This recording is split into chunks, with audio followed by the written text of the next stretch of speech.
Crazy Knicks game. What a Knicks game, huh? Just so good. So good. I thought Josh Hart was almost like shaving points at the end for the Knicks. He was really making some boneheaded mistakes, like that layup where he is under the basket, and so he kind of like releases the ball as he's floating past the rim directly under it, and it hits the back of the back of the rim and bounces backwards, skips over the edge, the lip. I'm like, dude, dunk that shit. And then he like didn't play box out someone on defense. I'm like, Adderall, like this is what Adderall exemptions are for.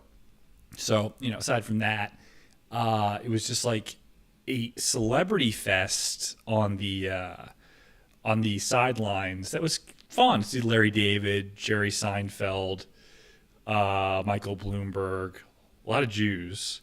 And then there was this funny thing that happened where Timothée Chalamet was sitting next to Kylie Jenner, is that her name? His girlfriend, who was probably like a plant for their careers, right? And because like she used to slam black guys, and there's just no way that he's packing anything, like it's just not the same type. 6'6" versus 5'10" twink guy, like it just doesn't make any sense. 6'8", 6'10" monsters. It's just like no one does that. People have a type. This is just Hollywood. It's the public perception of their private life is also fake. So he's seated next to his girl, and to the right of Caitlyn, or Kylie, whatever the fuck. Right of Caitlyn, but he's dating Caitlyn Jenner. There's Michael Bloomberg, who's chatting up Kylie. And I noticed that like she looks in person way weirder because of the amount of facial plastic surgery, like the implants. Implants just, they have to really be like, there has to be additional bone structure for the things to work. That like if you don't have certain zygomatic, arches, you don't have certain like gonial width, that when you add like a chin and all the, it just or extra cheeks, but like this area is really too close together, which you can't adjust unless you have maybe a Lafort 3 where that would just expand all this. It might move your eyes further apart, maybe. I don't know. I don't think so. I think it's just like kind of like this area, but not the eyes. Anyway, looks a little weird, like, outside of the camera. And a lot of models do this, but like for different reasons, because they're like their features are so severe that it looks good on camera, but in real life they almost look like crazy. Like they're aliens, which maybe the whole Nordic thing is just like really good looking models that men had mistaken for, or they're like clearly weird. No, they're just like Danish, or like, those people are weird, or they're from the Netherlands or whatever. Like, they're just weird. Like, they're kind of like, their humor is very like blunt, very dark, very tall, awkward. They're not aliens. They're just, German, Swiss German, whatever. So Bloomberg's chatting her up, and then you see another picture where they switch seats, where Timothy clearly wants to sit next to Michael, the billionaire owner of Bloomberg Television, Bloomberg News. And it's just like funny. I'm like, oh, bad optics. Bad optics. Of course it's bad optics. Imagine, it would be worse though if it was like a not Jay-Z, but like Tyrese Gibson or someone, like a good-looking black guy just completely cucking Timothy, because that would ruin it. That would hurt his career. Like, it's hard, the suspension of disbelief in pop culture that someone is straight or someone is like macho or is a leading man. You have to like create these things. Like, someone said that Kim Kardashian is hot a long time ago, and they like made that a level of attractiveness that women to this day, plastic surgeons that they go to, are influenced by that look, by women saying, I want that. And so it goes all the way down the line. And to this day, she still has this effect on making women look more Armenian, that are like Caucasian or like that type of look than they normally would be. All because the system of Hollywood made Kim Kardashian a beauty standard when maybe she shouldn't be. So, yeah, I don't know. That's weird. Castle at the end definitely was fouled. That was clear. There was another play towards the end where not the very last play, but before that, where the guy's running down. I don't remember his name for the Spurs, going for a layup. And he could have just pulled the ball back. The Spurs at this time had a lead. Like, take the ball back. Like, just hold the clock. Force the Knicks to foul. That was stupid. But this is what happens when you're, like, freaking out. Once I was taking the ball out on JV basketball, and I was so nervous to like walk the court like with a point guard that was like going to pick up the press, kind of like not quite at half court, but like a little ahead. So he was on my half of the court, ready to press me. I saw him coming. I was bouncing the ball like this, and it was getting so high that the ball like went over my head, and I'm 6'6", and like I like bounced it like this, and I was like.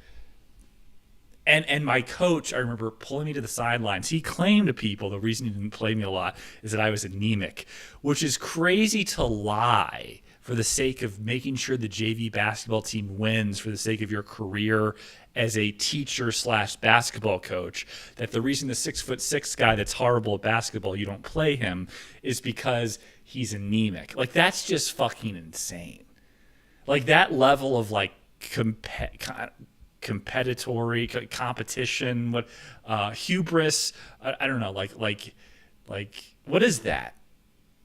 Who are you competing against? Like, the school's going to evaluate your abilities as history teacher / JV basketball coach? Give me a break. Like, really? Like, but that's probably like, he's like, if I do this, I can get this, which doesn't make me any more money really or anything. It's just, or maybe in his head he's like, I could get to the varsity coach here, and then I can get to like a really good school that has a good sports program, and then maybe I can get out of this teaching gig altogether and be like a professional coach at a college level. Then maybe I go to the pros. Some like crazy, weird Jewish arrogance. He was Jewish. Maybe. I don't know. You know? Maybe. Like, he's like he took the I'm the chosen one to like all the way. He like thought he's like Danny Sanders, but instead of like baseball, it's basketball. I don't know. Dude.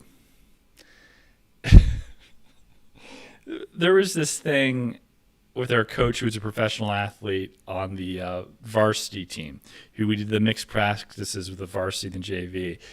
He played professional baseball. And there's this thing like where you run the court and cross, and you're only supposed to dribble like 1 or 2 times before you make a layup. But you're zigzagging 3 people going down a line. I was so nervous for this play. Like, we would fuck this up. The ball would get out of bounds. It'd hit our feet. Our shoes would somehow get untied. I'd hit the rim. The ball would hit the rim and it hit me in the face. Like, it was just so. I hated it.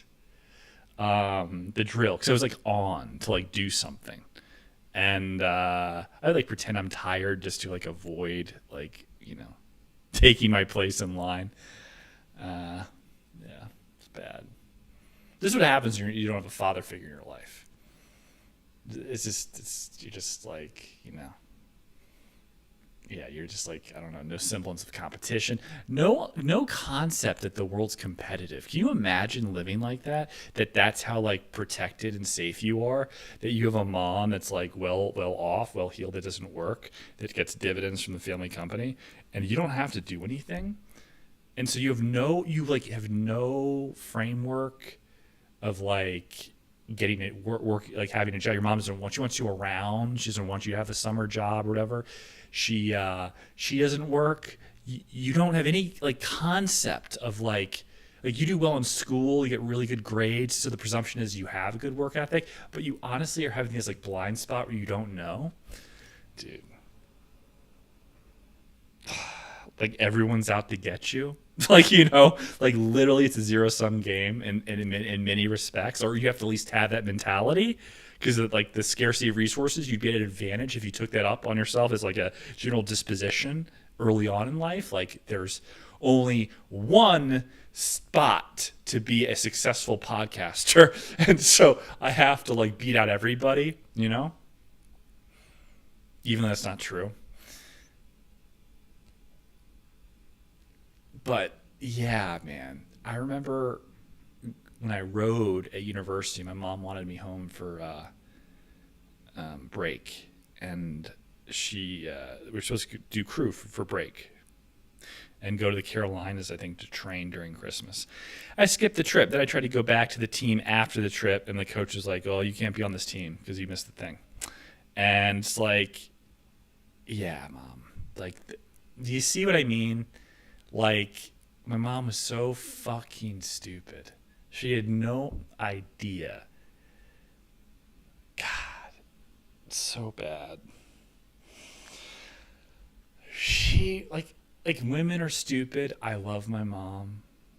She was sick with cancer, but her brothers were ready to buy her stock back for blue book value and fuck up my shit. She never thought she was one of the family. She always, but she thought it was safe.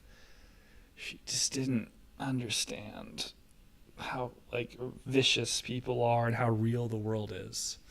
And so that led to me being a really bad basketball player on my JV team. That led to a lot of my like sports potential. Like I threw an 88 mile an hour fastball. No practice in terms of like increasing velocity. Just like I could just like that's what it was. You know what I mean? Like that could have been 95 maybe. You could have worked that up and I have a bunch of baseball scholarships without any father figure. Being on the JV basketball team just by sheer ability. Good schools. I'm not going to name them. Good schools. And schools that you know.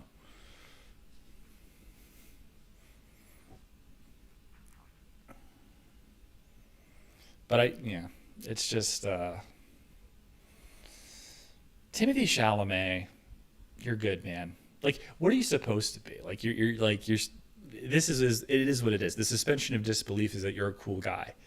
The cooler thing is like to be like Leonardo DiCaprio and be fat and like have so much money and be such an A-list star that girls just fuck you regardless. That's cool, you know. The problem is that like I tend to get so fat that my pants don't fit, and then I can't enjoy dinners. You know, because like it's so tight. Or yeah, like I my weight fluctuates like Oprah, you know. But Leo has this thing where it's like always just like he could lose 10 pounds. That's just like where he goes, but never more than that. That's perfect. Timothy Chalamet is like twinked the fuck out. How are they gonna make him? How are they going to make him like the Leo version when he gets older to like de-twink him so that women find him attractive? Like Leo added the facial hair, some chub maybe in his face. How is that guy going to do it? He's going to have this like weird like Johnny Depp thing, like this mustache with the little thing, the little wick here, and then this like the chocolate Johnny Depp. I think that's the only way he can do it. But again, it's like sexualizing Tom Cruise. And women don't go see Tom Cruise movies. Men see Tom Cruise movies. And then they still have to put in that part so that like, I don't know, women men want to have, fuck hot girls. So he has to fuck hot girls. And maybe women find there's something about that relationship that's interesting. And they forget for a second that he's 5'5". That girl's tits and Eyes Wide Shut that like overdoses on the heroin. Oh my god. Those tits are so good. She did a speedball, right? Fantastic tits. Oh my god. Why can't I get invited to more masquerade balls? Dude, I can tell you some stories. Imagine a leaner version of me and some guy saying like, tall, very tall, lean, like 20 pounds less, chiseled at the bar. And some guy's like, I want you to take my wife home, like that type of thing. You find out this guy has like weird fetishes or whatever, but he invites you to a party and there's helicopters on the grounds of this house by a lake. and there's fancy cars, and it is like this thing, like that type of party, sort of, like to a lesser degree, more trash, imagine, like girls with belly button rings and stuff, and less masks, but like that, Bugatti outside, cool shit, but still a little D class A. That's fine. I want to do that more often. I stopped caring about that. But I do miss, like, getting the looks. Like, when I'm chiseled. What was this black girl I was walking by once? She's like, "You're ripped." I'm like, "Gang, gang." And I'm like, I could have smashed that black girl. Not that I care, but, like, I want to have some semblance of respect. At least be able to fit into my pants again. So we're working on that. The oregano oil for my autoimmune disorder, helping my gut dysbiosis, if I have that. That's like a tryptophan metabolism issue. Either lowering my serotonin so that it forces my system to convert more by making less tryptophan available. I don't know what's happening, but my dreams are very vivid on oregano. 1 drop in the morning. That's it. I'm off to LA tomorrow. Not staying at a fancy hotel, staying with my friend's place because she insists. Fuck. I've never stayed at the Chateau Marmont. It's kind of uneventful, I know, but like there's always cool parties there, and you get to like go to them or be part of it more likely if you're in the hotel. I had such a hot girlfriend once, and I was such a fat piece of shit. I remember driving there in this like cool rental car I had, like a Bentley GT, Continental GT, and I remember the girl saying like, for a table, like, "Oh, what's your name for a table?" Like, "Oh, I don't have reservations." Like, "Oh, I don't think we have anything for you." I'm like, $1,000? I was like a stupid kid. It's like, "Here's $1,000." Like, "No, sorry." And I was like, God damn it. She probably could go. The girl could go. But I was such a fat piece of shit. And I don't know. They're really arrogant there. That like those type of maitre d's of parties in LA. My friend's date, like she used to, what did she do? She used to sleep with Andy Pettit. Yeah, Andy Pettit used to like cheat on his wife, and she like said that when they would go to these LA things, like he'd pay like $10,000 or $15,000 for a table, and they'd be there for 15 minutes, and that was like a while ago. Like she said that they would go to a place if like he'd pay $7,000 for a table in New York. The ones in LA would be like 10, 15,000, something like that. And they'd go and like it's crazy. It's crazy. So I can't believe I remember that just now. Yeah. But yeah, so low baller like me, nickel and diming it. I had to get rejected like that. So it's tough.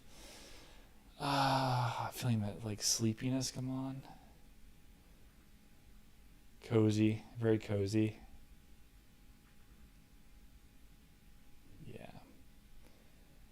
Yeah. Hope this deal works for tomorrow with the this tweet, man, 21,000 views, good for me. What? Iran has reportedly agreed to hand over the enriched uranium? No way.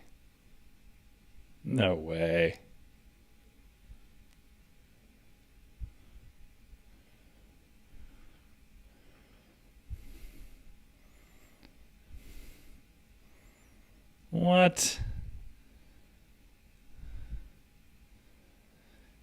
Hunter Biden's running with this Gavin Newsom's VP. That's actually not a bad ticket.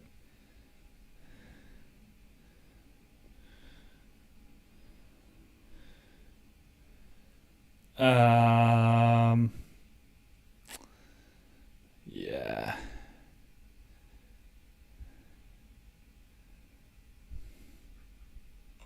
Christ is king. Latin cross emoji. Thank you for the hard work and always thoughtful, brilliant analysis. Plus, you're genuinely funny. I always look forward to your show. Wow, thank you for the big super chat. Thank you for the very nice compliment. Wow, thanks a lot. I appreciate it, Ashley. Is that Ashley St. Clair? It has to be. Dude, thank you, Ashley St. Clair. Ashley S. That's short for Ashley St. Clair. I'm gonna be the father that stepped up. Dude, imagine if I raised Elon's kid. Hey, Elon? Hey, Elon, yeah, it's me. What would even be my relationship to him if I stepped up? Can we have another $100 million, please? We need it for the baby. I'm the father that stepped up.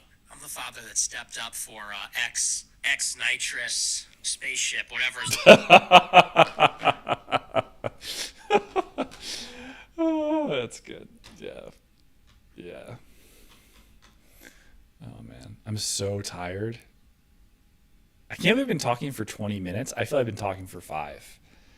I can feel the sleepiness come on. Let's get into the news here. What's going on? We have the war in Iran seemingly over. There's no way they agreed to turn over their enriched uranium. I've always said that their nuclear weapon capacity doesn't matter because they're friends with Pakistan, they're friends with Russia, they're friends with China. You don't you're protected by proxy. Israel's not taking you over. This is stupid. God, this picture of Fred Durst looking like a wigger. He's like 55 years old. There's so many homeless wiggers that look just like that. What look is that? You're like a multi-millionaire. Like dress like, go Euro trash with like the necklaces and the bracelets and like dress like relatively conservatively otherwise. You know? Like why you dress like that? And like like they wear these like giant shorts or like FUBU like outfits, and they're like thousands of dollars designer. Like what? You look poor when you dress like that. You look bad and you look poor, and then you have to say, "I'm Fred Durst." Oh, okay, right this way, sir. Sorry, we're gonna let you in because you're wearing shorts, and this is a fucking dinner establishment, relatively high end, and we have a dress code. But please, because you're famous, we'll allow you this one time. Maybe we can offer you a pair of pants from our closet. Like fancy restaurants have jackets. People need to wear pants. I'm fat right now. I know how bad it is, but like you got to wear pants to dinner. I don't care how hot it is. I don't give a shit. You wear pants to dinner. Really, you should wear a jacket. You really should wear a jacket to dinner. The designers today with the jackets, I've talked about this ad nauseum about how like yard per unit, they're putting less fabric because all the jackets are shorter and medium, a phrase that Anna Kachin from the Red Scare podcast likes to use. Like everything's tight and that's considered fitted. Well, if everything's just so tight, that means there's less fabric, and everything's so short, like the jacket's like you show your ass. The whole point of the jacket is it's a block a man's ass. It's ungodly. Like that's the whole point. There's like a vent for like flatulence as a practicality, or just for airing things out. But really, you're supposed to hide your guy's ass. That's the whole point of it. So to not do that, it's like you're wearing a fucking petticoat like a bitch. You might as well like have a jacket that's like a midriff, like the Wayans brothers or something, and Mo Money. Where he like ties up his shirt when they're going to like the diamond place. They go through like the turnstile together, like, ooh, we got stuck, He does a funny thing in that movie where he's trying to get a job interview and he's like copying the shakes of the guy. He's like, what is your experience in the credit industry, sir? And then one's like, I have 15 years of history in banking. Yeah, dude, I don't know.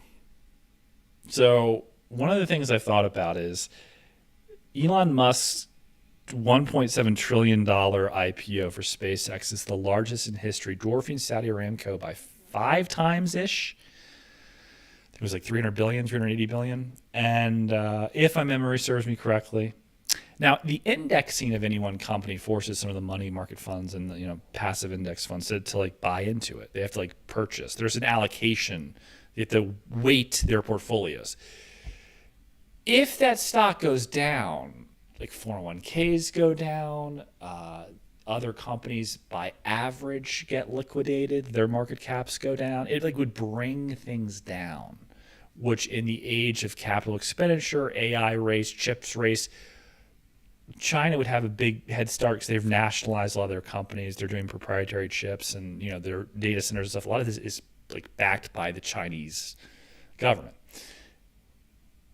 We need to protect that for the public companies somehow and synthetically, you know, lift things up. I think Kevin Warsh might cut next week.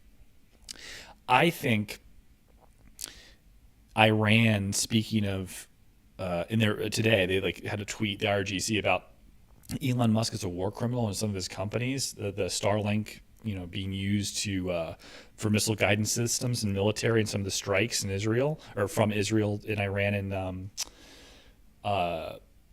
Lebanon.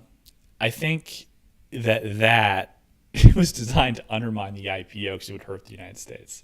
I think that's like 3D chess if you want to. I know that sounds silly and unrelated, but when has Trump ever announced a ceasefire not on a Friday? Like, when is it, like, why right now? Why on a Thursday when Friday is coming out? Why not wait till the markets are over and have the markets roar next week into the Fed meeting? He wants the markets up for the IPO, and he wants to have some buffer for next week. I think that Kevin Warsh, now the Fed is supposed to be independent. Look at this gorgeous sun. Sunset's back that way, bouncing off this building, hitting me in the face. I don't know how that looks. Maybe I look like the golden child. I don't know. But, is OBS still up?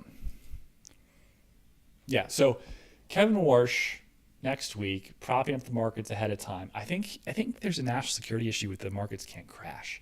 There's some concern about the circular nature of revenues, like that, like who's actually like recognizing and who's actually like indebted, how much off balance sheet debt there is, what are the real cash flow numbers, what is the real like negative cash flow, what is the real like cost to these things, is the top line revenue real, which offsets some of that, like, you know, negative discounted cash flow value, or like massively increases the discount. So I think it's a national security issue. I think that Kevin Warsh and everything that's happened in the last like 24 hours is aligned to protect the markets. I do. I really do. And that's just that. You think if the U.S. stock market was at risk, and I know that's like tied in with the world and everything, but you know, they're raising rates in Europe, right?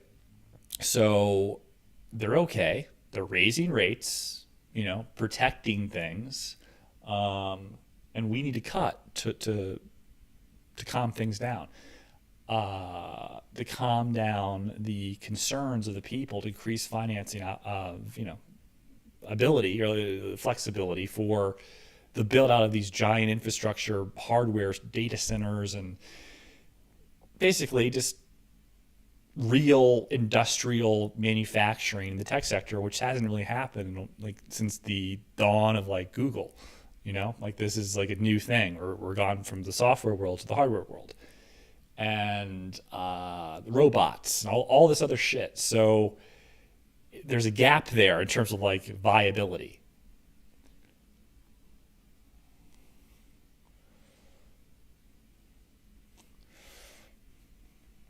But yeah, I think, you know, the government can step in, maybe more nationalization, more U.S. government. Trump has mentioned this, purchasing U.S. companies, buying stock. That's a huge deal. It's almost like a guarantee in a way, which also protects, you know, the independence of the markets from the government. Not unlike Brazil with like Petrobras or something, with the nationalized companies, or in China. It gives this idea that, oh, that's not that. But I'm like, the whole reason Intel flew up is because they have this guarantee by the U.S. government. You know, they're backed. Their foundry, like, you know, all this money that the U.S. government, like that was the trade when it was at 20. And I've told people this, and now look at it. Now it's arguably overpriced. Maybe not today. Let's see. I haven't like traded it in a minute. Let's see. Yeah, it's up to 10%. Yeah, it's $117 a share. Yeah, it's crazy. So, God, why didn't I just Bausch Health, Intel, so much better. Anyways, what am I doing? These like esoteric like recapitalization trades, fucking retarded. Anyways, the more I think about it, the more I'm like, is Carl Icahn, did he really have some IEP issues with his 2027 maturities when he sold his Bausch Health stock? Or is he so hear from Paulson through the grapevine, the chairman of the board of Bausch, Paulson Co., Raider, Wall Street guy, both the Raiders. Hey, we're just not going to do the thing as soon as you expected. So, and Icon's like, fuck it. I need, I'm not waiting that long. Just give me some premium. So, that the value that Paulson assigns is higher than $9 a share, $9.20, whatever he bought out Carl Icahn's stock for. If you do the math on the cost basis and you weight it in summation for Paulson's total shares, not including derivatives, his cost basis is in the 20s, like the low 20s. So, he's underwater. I don't know if that's how accurate that is. You could argue that the option contracts can change all of this, but it's so difficult, Largest bondholder in the company bought stock. A Swiss company bought stock. I don't know why I love that company so much. It's just, it is what it is. So undervalued in my opinion, but what are you going to do? What the fuck are you going to do? Where are we right now? 100,000 would be, it's like 20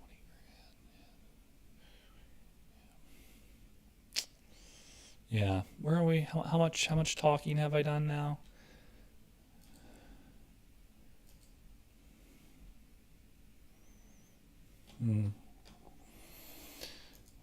Any other interesting news? Ba-da-ba-ba-ba. Super chats. Let's see what you guys have to say.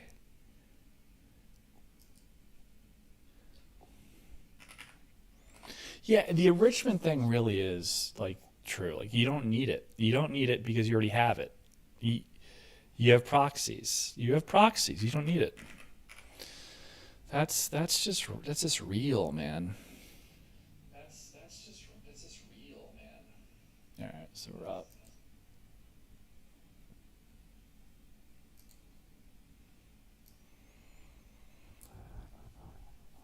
The whole I don't know.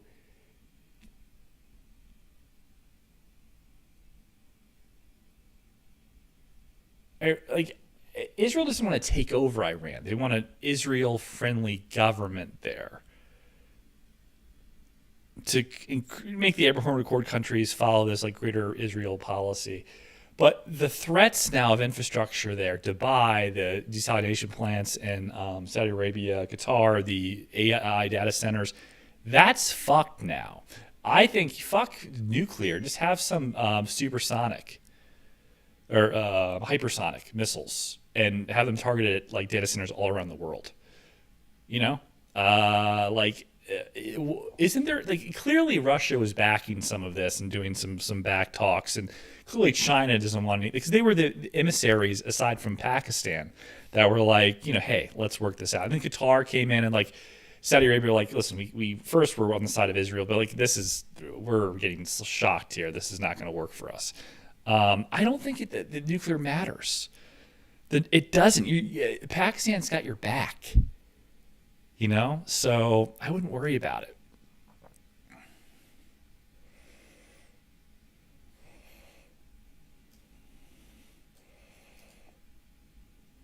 We'll see, though. I'm getting sleepy. All right.